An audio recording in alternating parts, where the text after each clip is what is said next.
বিদেশ আইসা অন্য কিছু শিখছি আর না শিখছি, বাট রান্না করাটা শিখছি মোটামুটি আলহামদুলিল্লাহ ভালো। আরিফ ভাই হচ্ছে যে রিভিউ দিব যে আমার রান্না কি ভালো হয় না খারাপ হয়। আসসালামু আলাইকুম। আজকে মুরগি দিয়ে নতুন রেসিপি করব। এটা হলো আপনার দোকানের মুরগি আর কি, ফ্রিজের মুরগি। এই মুরগিটাকে কেটে নিতেছি।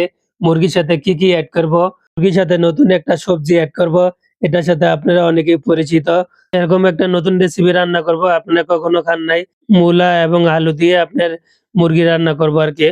মূলা ভাবছিলাম আপনার মাছ দিয়ে রান্না করব। কোনো লোক পাইতেছি না মরুভূমি থেকে যে মাছ আনানোর জন্য। এখন ভাবতেছি যে কপিলে মুরগি দিছিল, এই মুরগি দিয়ে মূলা রান্না করে মূলাগুলো ফ্রিজে রাখতে রাখতে আপনার নষ্ট হয়ে যেতেছে, এজন্য মুরগি দিয়ে রান্না করে ফেলতেছি আর কি। টমেটো কাঁচামরিচ কেটে নিয়েছি আর পেঁয়াজও কাটা শেষ আমার। এখন টিনের ডিব্বা নিয়েছি, ওইটার ভিতরে আদা রসুন চেঁচেছি আর একটা বড় নার ছিল, ওইটাতে পাইপ লাগাইছি। তো এখন আমার কুটাকাটিও সব শেষ হয়েছে। এখন হলো রান্নার পালা আর কি। আর কিছু মাংস আমি আপনার ফ্রিজে রাখছি আর কিছু মাংস ভাজি করে রাখছি। এখন আমার সাদিকে রান্না করবে আর কি। এই যে পাতিলায় তেল দিয়ে দিতেছে। সবকিছু কুটে রাখছিলাম, সাদিকে আজকে দিলাম রান্না করার জন্য। সাদিকে এখন পেঁয়াজ কুচিগুলা দিয়ে দিতেছে আর কি তেলের ভিতরে। সাদিকে দিয়েছি রান্না কথা, সাদিকে আমার কতগুলা কথা শোনাই দিল আর কি। সাদিকে রুম আইসা আমি রান্না করতেছি, বুঝছেন, আমি হচ্ছি মেহমান, আমি রান্না করতেছি। মেহমানের দিয়ে আরিফ ভাই রান্না করাইতে আছে। কাজটা ভালো হইলো না।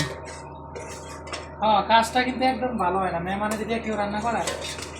সবাই খালি ঠিক আছে আমার ভিডিওতে বলে যে ভাই আপনার রান্না দেখেই খাইতে মন চায়, ঠিক আছে।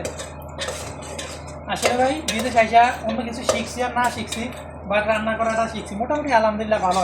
আরিফ ভাই হচ্ছে যে রিভিউ দিব যে আমার রান্না কি ভালো হয় না খারাপ হয়। মিয়া সাদিকের রান্না ইনশাল্লাহ। তো পেঁয়াজ লাল হয়ে গেছে, আরিফ ভাইয়ের স্পেশাল আদা রসুন বাটাটা পেস্টটা দিয়ে দিব, ঠিক আছে।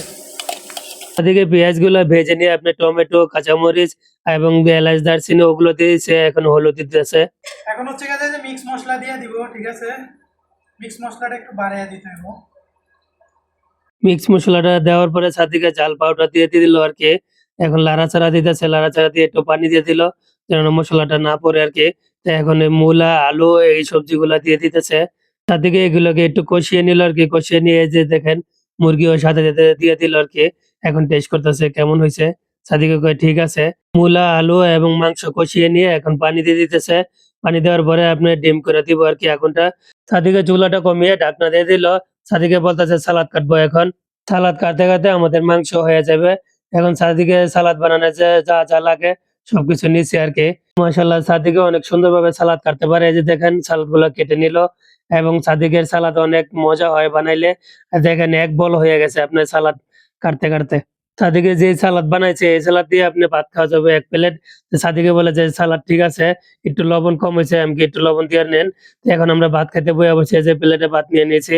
আর এই যে দেখেন এখানে সালাদ আর মাংস রান্না করা শেষ আমাদের। এই যে কালারটা দেখেন, সেই হয়েছে কালারটা। খেতে অনেক মজা হবে আজকে। অনেক গরমের ভিতরে সাদিকে রান্না করলো। এখন তরকারি প্লেটে নিতেছি, আমরা বিসমিল্লাহ করে খাওয়া শুরু করলাম।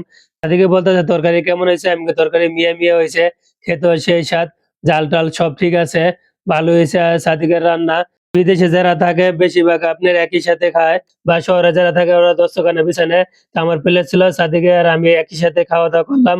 আজকের ভিডিওটা এই পর্যন্তই। আসসালামু আলাইকুম।